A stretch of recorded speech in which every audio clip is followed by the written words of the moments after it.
out to you and talk to you about a topic that's probably very relevant in your life right now because I know we're all affected by this worldwide pandemic and everyone responds a little differently. Some people get cabin fever and they just got to move, they got to go. And some people don't. They know how to make do with less, or they know how to be content in confined spaces and without a lot of activity or a lot of external energy, if you will, external stimuli. Depending on which one you are, depends on how you look at things as far as difficulty. And that's what we're talking about. It's difficult, and I get it. A lot of things that we're dealing with in life are difficult. It doesn't matter if you're a teen, if you're in your 30s, or even older, there are going to be difficulties in life, of course. But there are variations. And there are things actually that we can do that we may not always realize. We have a certain amount of control over the difficulties that are in our life. And I'll be honest with you, anytime you're up to shifting or changing or transitioning, it leads to discomfort. In my presentations, I talk about it all the time because it's like life is constant change. The moment you're born, you're getting older. And as you're getting older, you're preparing to die, right? But you're also preparing to have different life experiences. And you don't know if you're going to be able to meet those challenges. You don't know if you're going to be successful or not. You don't know if you're going to fail or not. But life is always challenging us with different things that we have to learn to adapt to, overcome, and just be better at. So it's difficult. It's sometimes discomforting. In fact, many times I would like to say it's discomforting because as you grow up from being a child to being maybe a teenager, there's certain thresholds, if you will. Those thresholds you have to learn or master, if not both, right? And then as you get a little older, the threshold, it rises. There's another threshold, and that threshold may consist of college. It may consist of, your girlfriend or boyfriend. It may consist of, your first job, job that's paying you something worthwhile, right? It may consist of becoming a boss or owner and having a team and knowing how to delegate. And it may consist of so many different things, where you're living, the expenses that you have. So there are always going to be challenges. That's why I say that it's difficult. And there's nothing I can do about it. There's nothing you can do about it. I believe, pardon the pun, it's aligned by design, right? You know where that name comes from. And the reality is that even though it's difficult on so many different levels, and we have to see it for what it is. And here's the thing. Life, that's one of the first things. Life in itself, you have to be able to see the challenges of life for what they are. If you do not see the challenges in life or of life for what they are, you're always going to be behind the eight ball. And what I'm specifically talking about is that there are going to be life challenges externally, left and right. And I just mentioned a few. I'm talking about, graduating high school and maybe going to college or getting your first job, and working through the ranks so that you can make more money or that you can have a better status so that you can have more money and position, being a supervisor, a manager, learning to delegate, learning the personality types, getting your apartment, your home, your condo, having a car. Oh, man, I can go on and on talking about the external challenges in life. There's so many. And then not to even mention the monetary aspect. When you attach the monetary aspect to those various challenges, it seems sometimes insurmountable. But there are also internal challenges in life that many of us don't really realize.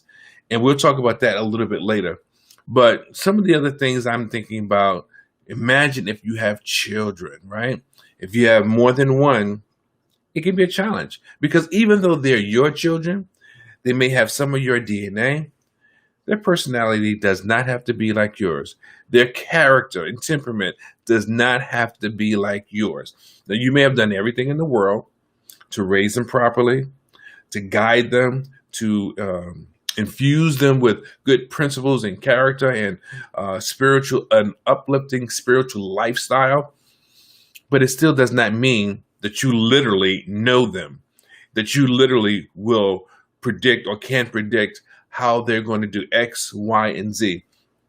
Now, there was a time back in the old days that when the rod wasn't spared, that we would, pretty much like a military, raise our children to be a certain way, and they got used to it, and it was the way things were done during those eras. And you could pretty much predict your child was going to grow up and go into college or go into the military. And, that's how life was. Society had a different set of guidelines. But as we are moving in today's world, those guidelines have shifted. They've become more flexible, more agile. They've stretched into other areas of interest and other areas of functionality, if you will. Today, you can't hit your kids, supposedly. They're heavily influenced by their peers, I think more so than ever before in life. And for you, the parent, or maybe even the grandparent, it's difficult. And it's difficult because you can't control it. And some may argue you shouldn't be able to, and I get that. And some may argue that maybe you should be able to.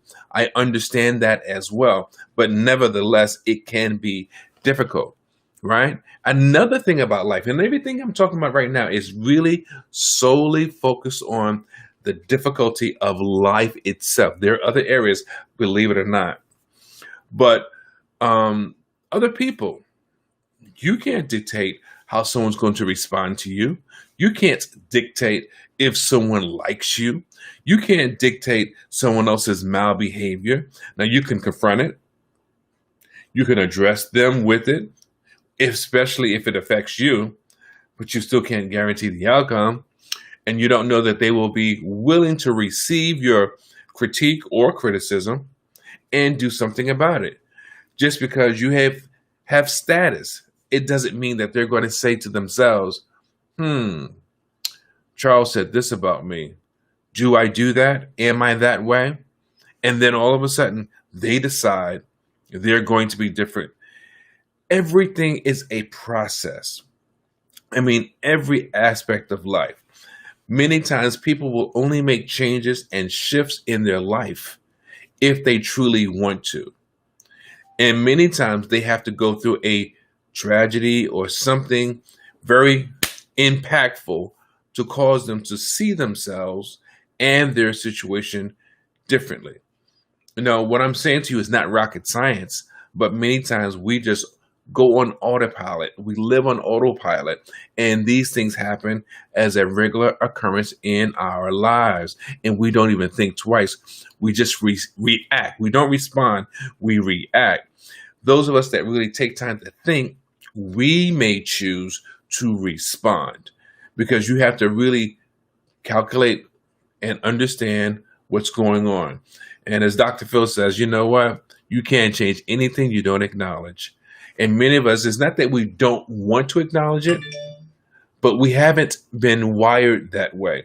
We haven't considered doing things that way, because after all, we're grown, right? We're an adult. We're responsible for ourselves. We can do what we want to do. We don't need anyone to correct us. But that's not always true. Everyone is accountable to someone else at some point in their lives. Whether it's on your job, in school, or whatever the case may be. Heads of state, they have cabinets. Why? Because they're accountable. They take in the advice and suggestions of others that either have more expertise or that have a different view, so that they can make a decision that's best for them. And you and I are no different. So that's just the life aspect. Now, there's another aspect I talk about, and you may have heard me mention critical in-depth analysis, but it's also something called, you can write this down, self-accountability. And before I go any further, if you know that someone can benefit from what I'm speaking about, please feel free to share it. Share it in a group, tag them on this post here, and any questions or comments you have, please ask them, post them, write them, whatever it may be. I'd love to get your feedback on what we're talking about as it relates to the difficulties in life. You know, we have to be also, like, as I was saying, self accountable. And what that means is you can't be accountable for anyone else's behavior. You may recognize it, you may witness it and observe it, but you can be accountable for your own behavior, your internal behavior, your thoughts, right? Your actions. For instance, many of us, we're trying to lose weight. Why? Because we eat too much. Why? Because we don't exercise. Why? Because we may have a health challenge. Well, that's very real. And even though it's real, it's hard sometimes to do something about it, even though we are the individuals that's in charge of our own lives. That's why your relationships, it's important. Relationships, I'll say it again, your relationships should be healthy ones as best as possible so that you can be influenced in a positive or in a good way, which makes things less difficult.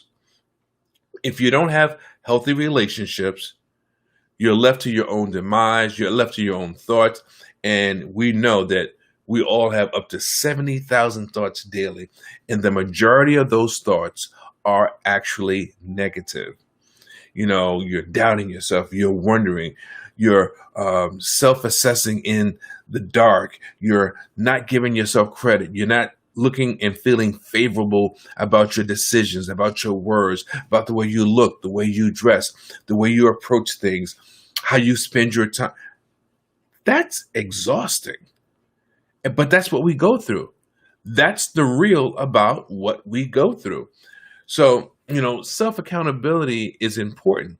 And you have to be careful. And I've said this many times before. You have to be extremely careful about those that you allow in your personal space.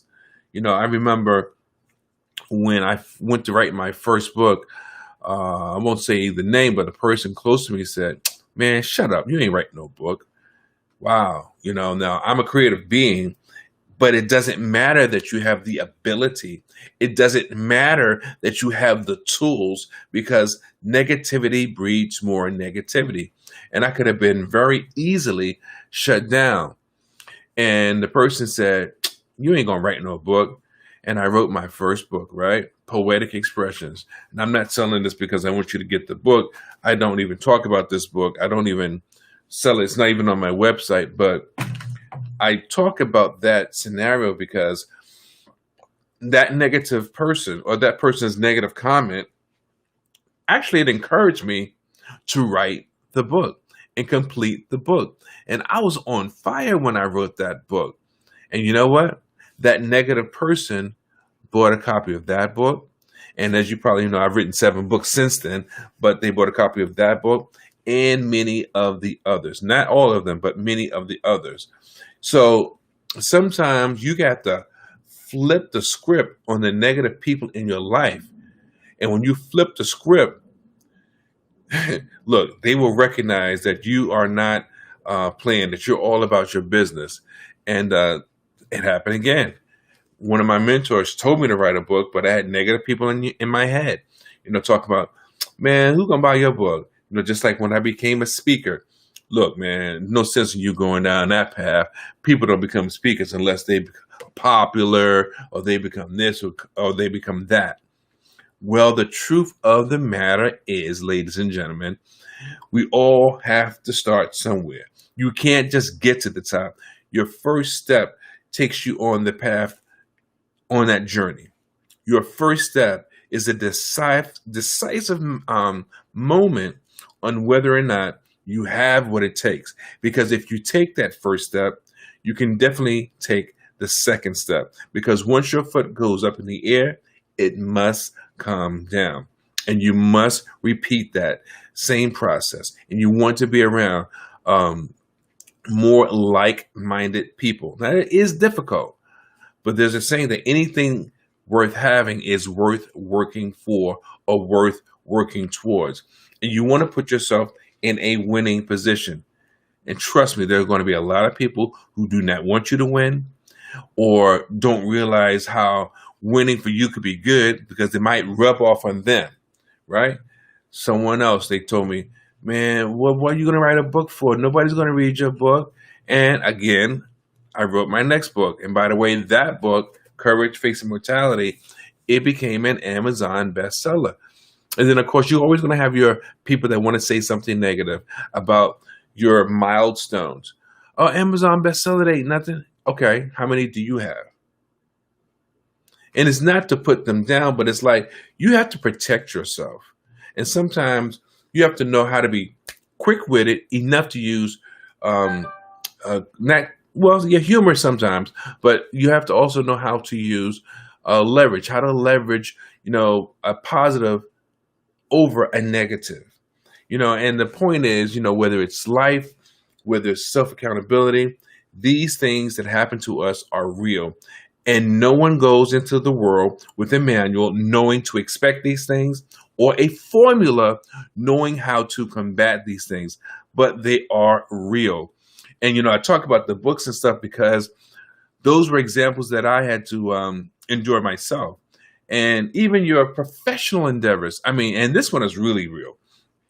You're trying to get ahead in your job and people are gossiping or gossiping about you, or they already have their favorites. And sometimes they make you feel like, why should I even try? And that's horrible. You've been somewhere 5, 10, 15, whatever amount of years, and you're trying to get ahead like we all want to. But if you've done the work, if you've earned your opportunity, there are people literally talking down to you or giving you negative energy and feedback about your desire to want to be better, about your desire to want to grow. And it's amazing. There are managers that won't even support you. There are business people who they'll let you serve them, but they won't support you as you want to grow. And to me, that's a daggone shame. That book I wrote, Courage Facing Mortality, we've rebranded it and all that, but it was a good stepping stone because I did have someone in my life to tell me something positive. My mentor, Dr. Willie Jolly, he said, man, you need to tell people your story. You've gone through all these different life challenges, and trust me, being a drug addict, getting over cancer twice is no party. It was difficult. I followed his advice. I listened to what he said. I learned the process. It was difficult, but I achieved.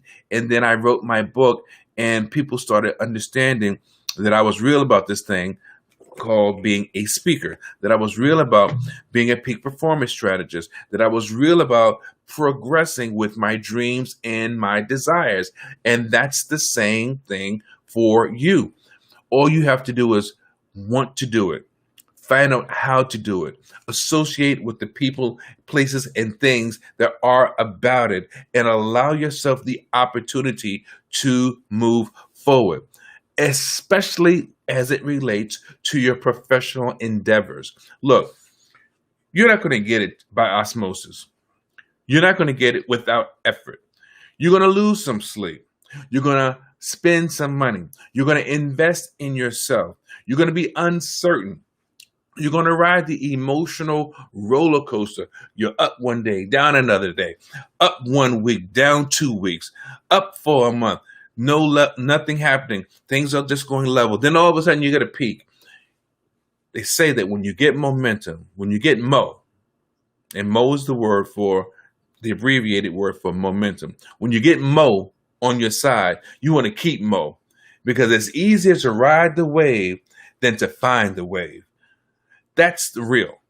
That's the real. And you want to be in a space that provides you an opportunity to win, to grow, to move forward. And I don't care what you're doing, whether it's on your job and career, if it's your own home-based business, if it's multi-level marketing, whatever it may be, if you really believe in it, do it. You surround yourself with the right people, you stay in the game, you learn what you need to learn, and you make it happen for yourself. Because trust me, it's not going to happen for you, and no one's going to suggest that, you get it just because you want it. You have to earn it. And if it's something that relates to other people, and you're training other people, you're teaching other people, you're showing them the steps of how a thing is supposed to be done, well, you can only do that if you get better, and you have to have belief. So with that being said, I want you to know, I understand it's difficult, but you can do this if you radiate the brain and change the game.